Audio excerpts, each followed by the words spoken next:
दोस्तों आज की जो रेसिपी है ना बहुत ही ज़्यादा डिलीशियस और हेल्दी बनने वाली है। इस रेसिपी में आपको ढेर सारा प्रोटीन और फाइबर मिलेगा क्योंकि इसे आज हम बनाएंगे मूंग दाल और मूंगफली के दाने से। दोनों ही चीज़ें प्रोटीन का बहुत ही अच्छा स्रोत हैं और इस रेसिपी में आपको बिल्कुल नाम मात्र घी डालना है, ऐसे मानिए सिर्फ 2 बूंद। देखिए यहाँ पर आपके पास साबुत दाल है तो बहुत अच्छा है, अगर नहीं है तो आप इस तरीके से जो दाल आती है ना जिससे हम दाल बनाते हैं उसे भी ले सकते हैं। इस रेसिपी में आप दोनों ही तरीके की दाल का यूज़ कर सकते हैं और आपको दाल को किसी बर्तन से नाप के यूज़ करना है। सारा मेज़रमेंट आप किसी कप या कटोरी से लीजिए। तो यहाँ पर दाल को मैंने एक कॉटन के कपड़े पे डाल दिया है और इसे अच्छे से पोंछना है। देखिए इस तरीके से। वैसे मैं जब भी दालें मंगाती हूँ ना, दालों को धोकर धूप में सुखा लेती हूँ। इससे जब भी रेसिपी बनाती हूँ ना तो बार बार दाल को धोना नहीं पड़ता है और मैं इसे इसलिए पोंछ रही हूँ ताकि आपको दिखा सकूँ। आपके पास पहले से अगर साफ़ दाल है तो आप इस प्रोसेस को स्किप कर दीजिए। यहाँ पर देखिए दाल हमारी अच्छी तरीके से साफ़ हो गई है और अब हम इसे उठाकर एक कढ़ाई में डाल देंगे। यहाँ पर कढ़ाई में घी वगैरह नहीं डालना है, बस इसे अच्छे से ड्राई रोस्ट करना है। तो देखिए इस रेसिपी में आपका घी है ना वो भी खर्च नहीं होगा। जो लोग घी नहीं खाते हैं ना उनके लिए तो ये रेसिपी बहुत ही ज़्यादा हेल्दी है और खाने में तो इतनी टेस्टी लगेगी दोस्तों। इसे खाकर आपको यकीन नहीं होगा कि आपने इसे मूंग दाल से और मूंगफली से बनाया है। बहुत ही अमेजिंग टेस्ट आएगा। अब दाल देखिए जब तक हल्का सा कलर चेंज ना कर दे तब तक आपको इसे भूनना है।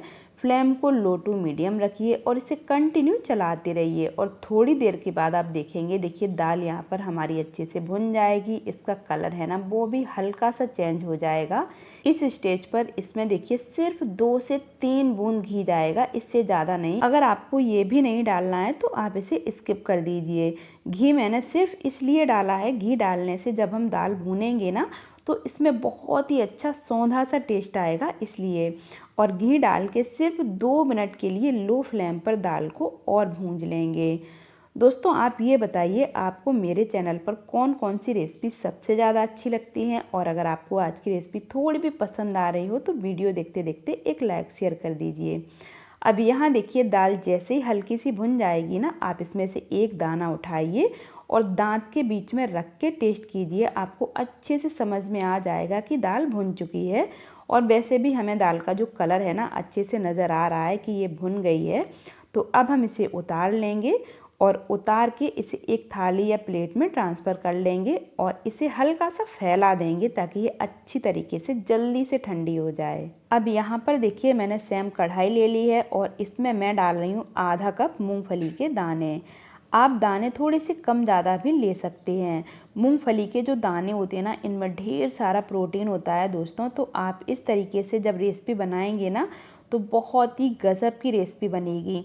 और ऐसी चीज़ें हैं जो कि आपके घर में बहुत ही आसानी से मिल जाएंगी। इसमें कोई भी ऐसी चीज़ नहीं है जो कि ज़्यादा महंगी हो। तो बहुत ही स्वादिष्ट रेसिपी बनेगी और देखिए घर के रखे सामान से। तो अगर आपने अभी तक चैनल सब्सक्राइब नहीं किया है तो ऐसी और भी नई नई रेसिपी के लिए चैनल को जल्दी से सब्सक्राइब करके बेल आइकन प्रेस कर लीजिए। और जैसे ही दाने हमारे भुन जाएंगे देखिए ऐसे उनका छिक्कल अलग हटने लगेगा। बस इनकी यही पहचान है और ये हल्के से चटक भी जाते हैं तो आपको अच्छे से नज़र आ जाएगा कि दाने भुन चुके हैं।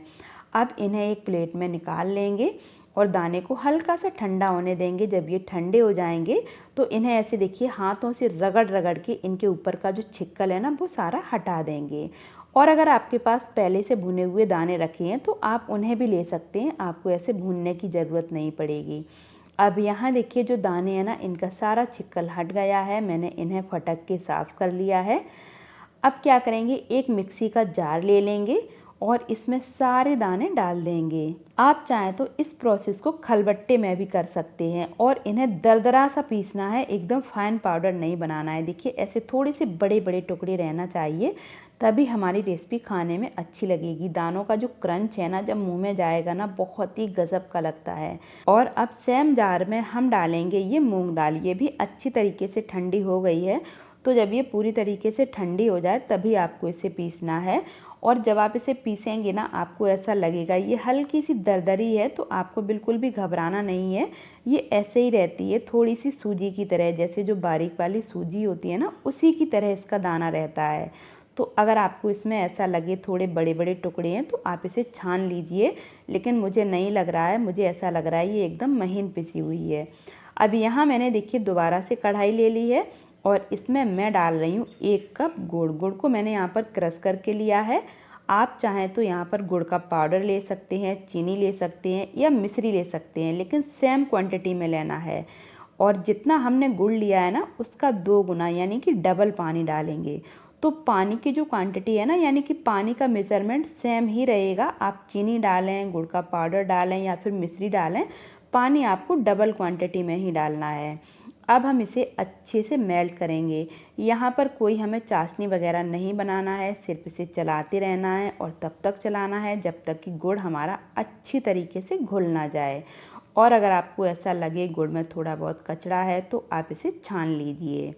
यहाँ पर देखिए जो गुड़ है ना, अच्छी तरीके से घुल गया है। अब इस स्टेज पर इसमें हम दाल वाला सारा पाउडर डाल देंगे और लो फ्लेम पर इसे पकाएंगे। अभी हमें फ्लेम को बिल्कुल भी बढ़ाना नहीं है, नहीं तो इसमें बहुत जल्दी गुठलियाँ पड़ जाएंगी। तो आप इसे लो फ्लेम करके पहले अच्छी तरीके से मिक्स कर लीजिए।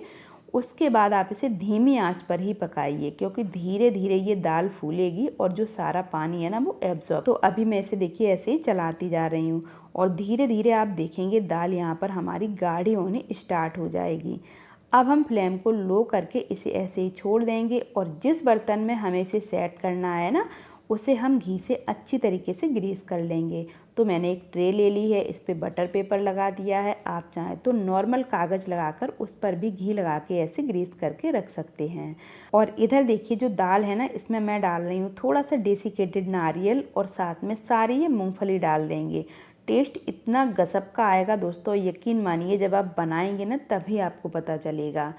और आप चाहें तो यहाँ पर और भी कई सारे ड्राई फ्रूट डाल सकते हैं, लेकिन मैंने इस रेसिपी को ज़्यादा रिच नहीं बनाया है, बिल्कुल सिंपल तरीके से प्रेजेंट किया है ताकि सभी लोग अपने घर पर इसे बना सकें। और इसमें घी की मात्रा है ना, वो भी बिल्कुल नाम मात्र के लिए लगी है। तो है ना, देखिए कितनी कमाल की रेसिपी। और देखिए जब आप इसे धीरे धीरे पकाते जाएंगे ना, तो ये अच्छे से गाढ़ी होती जाएगी।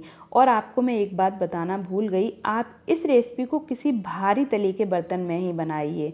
अब देखिए जब हमारी रेसिपी अच्छी तरीके से बन जाएगी ना, यानी कि मिक्स हल्का सा गाढ़ा हो जाएगा, तब मैं इसे ऐसे देखिए यहाँ पर ट्रे में निकाल कर सेट कर रही हूँ।